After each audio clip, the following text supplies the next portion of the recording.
Bonjour tout le monde, Shalom Aleichem, je suis content qu'on puisse continuer à partager ensemble. Nous sommes maintenant dans la paracha de Nitzavim. Cette paracha-là, donc à thème Nitzavim Kulchem Hayom, vous êtes tous debout aujourd'hui, et toujours lu, toujours médité, toujours réfléchi avant la fête de Rosh Hashanah. Il y a beaucoup de choses à dire sur cette paracha et je vais plutôt m'arrêter sur un verset à travers la lumière du tzaddik, le Ben Ishraï, que tout le monde bien sûr connaît. C'est donc le chapitre 30 et le verset 14. Ki karov elecha davar meod bifira ou bilvavecha la soto, car la chose elle est proche de toi, dans ta bouche, dans ton cœur, pour pouvoir la réaliser. Alors, c'est quoi cette chose qui est proche de toi? D'après Rashi, déjà, si on prend déjà le Pshat Pashut, même si Rashi a des profondeurs, bien évidemment, c'est quoi la chose qui est proche de toi? C'est la Torah. Vous a été donné par écrit et oralement. Voilà ce que nous dira Rashi. Donc, Davar, la chose, c'est la Torah. Et en vérité, vous savez que les voyelles ont été mis tardivement. Aujourd'hui, la façon comment nous lisons la Torah, nous lisons avec des voyelles qui sont déjà fixées. Et c'est pour ça que c'est écrit Ki karov elecha adavar. Mais si on change les voyelles, lorsqu'on veut méditer la Torah, réfléchir sur la Torah, on n'est pas obligé de prendre les voyelles qui ont été instituées tardivement pour la lecture de la Torah. Si je change les voyelles de adavar, c'est-à-dire du kamatz, et je mets un chérik, mettons, ou un tséré, diber, ça va être la parole. Les consonnes vont être les mêmes, les voyelles vont changer. Donc on peut comprendre que Rashi dit que la chose en vérité, c'est la parole, qui est diber comme asarat adiberot, les 10 dires. Pas les 10 paroles en fait, mais les 10 dires. Et en fait, au lieu de lire hadavar, la chose, je peux lire adiber, celui qui parle, et à travers la sagesse, c'est-à-dire, comme dira Rashi, donc que la Torah, c'est la Torah qui a été donnée. Voyons, grâce à cela, grâce à Rashi-là, ce que donc le Ben Ishraï va nous dire. Le Ben Ishraï donc va nous dire qu'en fait, le mot davar correspond au misvot. Et le Ben Ishraï nous rapporte donc Rabbi Akiva. En fait, il nous rapporte le grand sage Rabbi Akiva dans un livre qui s'appelle les Otiyot, les lettres de Rabbi Akiva. Il nous rapporte que Rabbi Akiva dit En davar ela lashon mitzvah.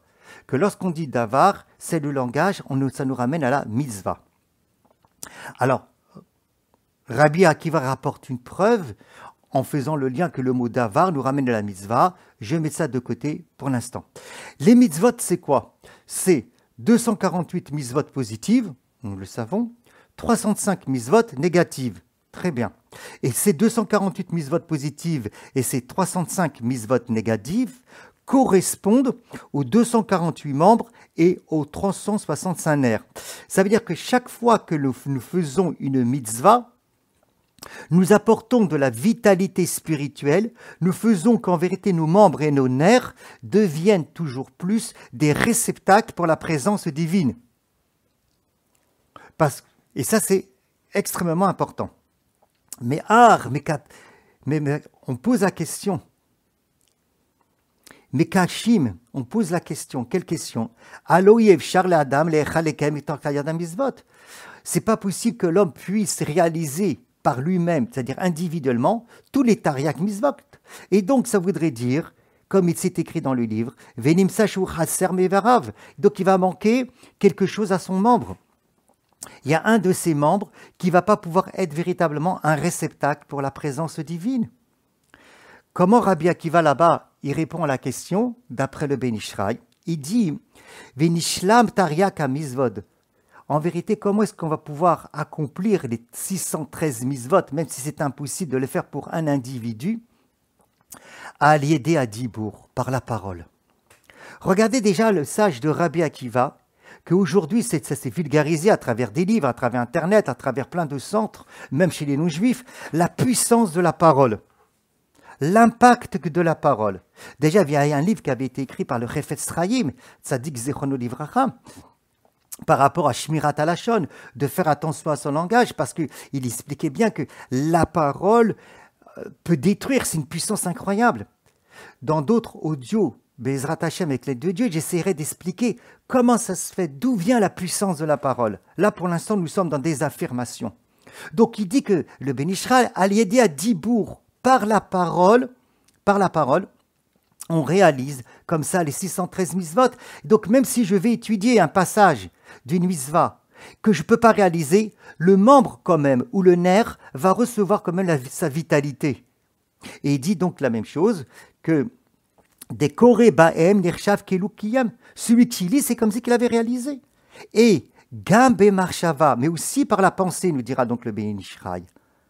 Celui qui pense à une mitzvah, qui réfléchit sur une mitzvah, qui étudie quelque chose d'une mitzvah, qui ne peut pas réaliser pour X raison, c'est comme si qu'il avait fait. Et là, nous voyons encore une fois la force, aussi la puissance de la pensée.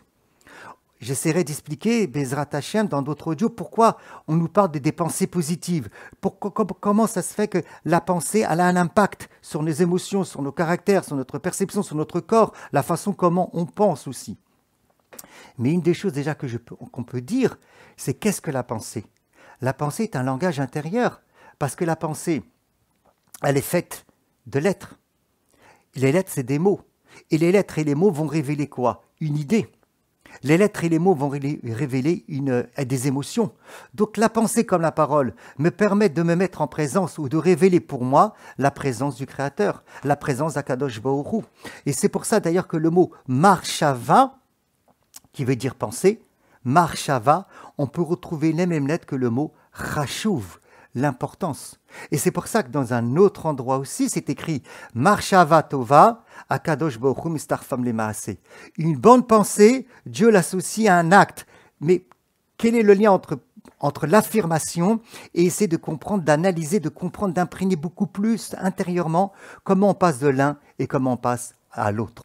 Alors que pendant cette préparation, ce dernier Shabbat de l'année, que nous puissions véritablement imprégner, vivre véritablement, méditer, prendre un temps, prendre conscience, Kikarov elecha davar, qu'à la chose elle est proche de toi, la Torah qui est la lumière divine, comme c'est écrit Torah or, elle est proche de toi, bifirra dans ta bouche, ou bilbavecha dans ton cœur, même si tu ne peux pas réaliser concrètement une mitzvah, le nerf qui correspond à cette mitzvah, ou le membre qui correspond à cette mitzvah, recevra sa vitalité. Et une vitalité renouvelée, parce que nous sommes dans une nouvelle année, donc une nouvelle vitalité va venir dans le monde, va venir véritablement dans notre âme, va venir dans les facultés de notre âme, dans chacun d'entre nous. Il y a un autre verset qui est extrêmement important aussi, qu'on doit essayer de réaliser dans notre bouche et dans notre cœur, mais aussi en acte. C'est le premier verset de la paracha d'Etzavim, l'union, l'ardoute. Et c'est pas évident. D'abord, c'est pas évident parce qu'à partir du moment déjà aussi, moi, et à l'intérieur de moi, je n'ai pas une ardoute. C'est à l'intérieur de moi, j'ai des conflits intérieurs. C'est à l'intérieur de moi, je ne m'accepte pas tel que je suis avec mes défauts et mes qualités. Et les défauts, je dois les rectifier au maximum de mes possibilités. Ça sera compliqué de faire ardoute et d'être en union avec les autres. Comme c'est écrit, Ve'afta l'iracha kamocha, tu aimeras ton prochain comme toi-même. Mais si toi-même, il y a un problème d'un amour, tu n'arrives pas à t'aimer véritablement avec ce que tu es, il y aura du mal à faire l'union vers l'extérieur. Or, le premier verset de la Torah, c'est quoi? Aten et tzavim ayam kulchem lifne Adonai Elohechem. On vous est placés aujourd'hui, vous tous, en présence de l'Éternel, votre Dieu. Que ce soit les gens les plus importants, vos chefs, les tribus, les anciens, ou même le simple citoyen d'Israël, que ce soit l'enfant, que ce soit les étrangers, que ce soit le fendeur de bois, que ce soit le puiseur d'eau, on est tous devant le Créateur. Et c'est de réfléchir aussi véritablement au sein de notre communauté, déjà au sein de la communauté bien évidemment, comment faire pour amener un peu plus de hardout. Comment faire pour essayer d'avoir plus de hardout. Et ça apportera aussi une grande lumière, une grande bracha au sein de la communauté d'Israël et pour le monde entier. Et c'était important de prendre un temps la veille de Rosh Hashanah et pendant Rosh Hashanah, comment est-ce que je peux faire hardout au niveau de mes facultés, au niveau de mes tendances, au niveau de mes perceptions de mon cœur, d'apporter une hardout intérieure pour essayer de vivre cette hardout aussi vers l'extérieur. Qu'Akadosh Baruch Hu nous donne véritablement dans ce Shabbat, d'accord, un moment de méditation, un moment de réflexion. Les Shabbats sont encore un peu plus longs. Un moment où on peut méditer, réfléchir, à recevoir cette nouvelle lumière, comme on a dit, et comme il a très bien expliqué, bien évidemment, le Ben Ish Chai, qui karov elecha davar meod, la chose, elle est proche de toi. La chose de faire ardout à l'intérieur de toi, en vérité, elle est proche. Parce que, en vérité, on ne fait pas ardout uniquement par nos propres forces, c'est parce que nous recevons les forces de la Torah qui est lumière divine, et nous avons bien évidemment Akadosh Baruch Hu qui est notre force véritablement, et nous avons ne jamais oublier, et on en parlera, ce souffle divin en nous.